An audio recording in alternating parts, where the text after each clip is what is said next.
ان کفار نے کیا کہا؟ یہ چیز بڑی عجیب ہے. کون سی چیز؟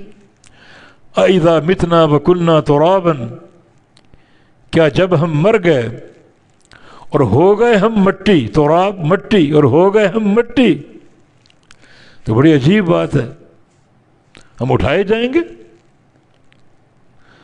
قبروں سے زندہ کیے جائیں گے. یعنی سورہ قاف کے شروع میں کفار کے دو شبہات کا ذکر ہے. ایک شبہ یہ کہ ڈرانے والا ہم میں سے کیوں ہے، حالانکہ تم اچھی طرح بخوبی سمجھتے اور جانتے ہو کہ جو شخصیت تم میں سے چنی گئی وہ بہت ہی خیر خواہ، سچی اور امین.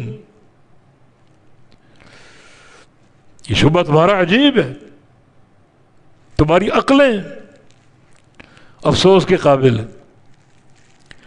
اور دوسرا شبہ کیا ہے کہ جب ہم مر جائیں گے اور مٹی ہو جائیں گے تو ہم دوبارہ اٹھائے جائیں گے. یہ کیسے ہو سکتا ہے؟ جو انسان قبر میں چلا جاتا ہے، یہ ان کے شبہ کی تقریر ہے، جب انسان قبر میں چلا جاتا ہے تو آہستہ آہستہ وہ ختم ہوتا جاتا ہے، اس کا جسم ختم ہوتا جاتا ہے، جھڑتا جاتا ہے، گلتا جاتا ہے، کھا لیا جاتا ہے. مٹی پہلے وہاں موجود ہے قبر کی، اور یہ وجود بھی مٹی بن گیا، تو یہ مٹی اس مٹی میں شامل ہو گئی. کیسے یہ جدا ہوگی؟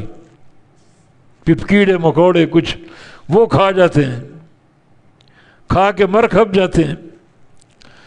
تو جو ان کے مٹی جو کھا گئے، وہ جو انسان کا وجود کھا گئے، اسے کیسے نکالا جائے گا؟ کیسے انسان کو زندہ کیا جائے گا؟ یہ ان کا شبہ ہے.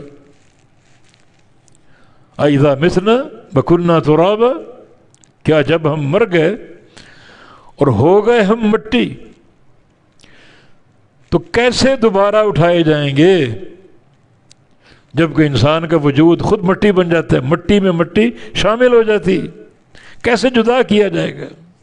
جو کیڑے مکوڑے کھا گئے انسان کے وجود کو، وہ کیسے نکالا جائے گا؟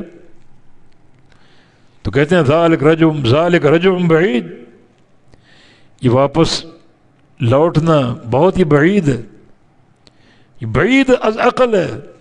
عقل اس کو نہیں مانتی، کیسے اس کو قبول کر لیا جائے؟ ایک اور مقام پر وَإِن تَعْجَبْ فَعَجَبٌ قَوْلُهُمْ أَإِذَا كُنَّا تُرَابًا أَإِنَّا لَفِي خَلْقٍ جَدِيدٍ، ان کا یہ قول بڑا عجیب ہے کہ جب ہم مٹی ہو گئے تو ایک نئی خلق میں ہم لوٹیں گے، دوبارہ زندہ کیے جائیں گے.